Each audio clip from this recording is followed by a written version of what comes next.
நான் பேபிகார்னை 1க்கு 3 தடவை கழுவி கட் பண்ணி எடுத்து வச்சுருக்கேங்க. பெருசாக இருந்தால் பேபிகார்னை 3 பீஸாகவும், சின்னதாக இருந்தால் பேபிகார்னை 2 பீஸாகவும் நான் கட் பண்ணி எடுத்துருக்கேங்க.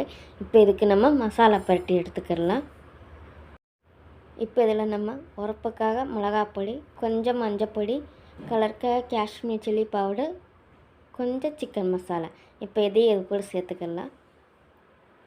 இப்போ உப்பும் தேவையான அளவு சேர்த்துக்கலாம். இப்போ நம்ம பைண்டிங்க்காக கொஞ்சோண்டு கடலை மாவு, கொஞ்சோண்டு கார்ன்ஃப்ளவர் மாவு, கிறிஸ்பினஸ்க்காக கொஞ்சோண்டு அரிசி மாவு இதில் சேர்த்துக்கிறேங்க. கொஞ்சமாக ஜிஞ்சர் கார்லிக் பேஸ்ட், இதில் கொஞ்சமாக எண்ணெய் சேர்த்துக்கிடுவோம். இப்போ இந்த பேபிகார்னில் இருக்கிற ஈரப்பதத்துக்கு நம்ம ஒரு தடவை மிக்ஸ் பண்ணி எடுத்துக்கலாங்க. தேவைன்னா மட்டும் நம்ம தண்ணி தொளித்து மறுபடியும் மிக்ஸ் பண்ணி எடுத்துக்கலாம். இப்போ இந்த ஈரப்பதத்தில் நான் இதை கொஞ்சம் பிசைஞ்சு எடுத்துக்கிறேன். பாருங்களேன், நான் அந்த பேபிகார்னில் இருக்கிற ஈரப்பதத்துக்கு பிசைஞ்சு எடுத்துக்கேங்க.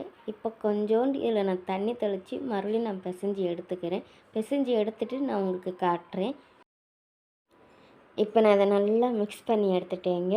இப்போ இது ஒரு அரை மணி நேரம்னால இருக்கட்டும். அரை மணி நேரம் இருந்தால் தான் நமக்கு அந்த மசாலாலாம் உதிராமல் நல்லா கிறிஸ்பாக ஃப்ரையாக கிடைக்கும். இப்போ ஒரு அரை மணி நேரம் இருக்கட்டும்.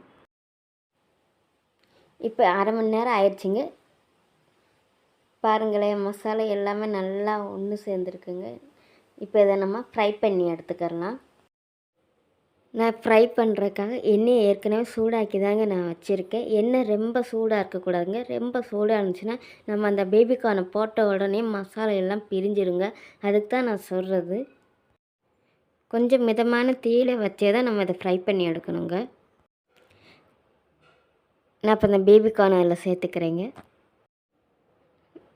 நம்ம இந்த மாதிரி கொஞ்சம் கொஞ்சமாக சேர்த்து ஃப்ரை பண்ணி எடுக்கணுங்க. ஒரே இதை நம்ம சேர்த்தோன்னா நமக்கு கிண்டி கொடுக்கறதுக்கு கொஞ்சம் கஷ்டமாக இருக்கும். இப்போ இதை நம்ம போட்ட உடனே திருப்ப வேண்டாங்க. ஒரு 2 நிமிஷம் முடிஞ்சிட்டு நம்ம திருப்பி கொடுத்துக்கலாம். அப்படின்னா தான் மசாலா எதுவுமே பிரியாமல் இருக்கும். பாருங்களேன், திருப்பி கொடுக்கும்போது நமக்கு மசாலா ஒன்றுமே உதிராமல் இருக்குங்க. இது இப்போ நான் நல்லா ஃப்ரை பண்ணி எடுத்துகிட்டு உங்களுக்கு நான் காட்டுறேங்க. பாருங்களேன், நமக்கு இது நல்லா ஃப்ரை ஆகிடுச்சிங்க.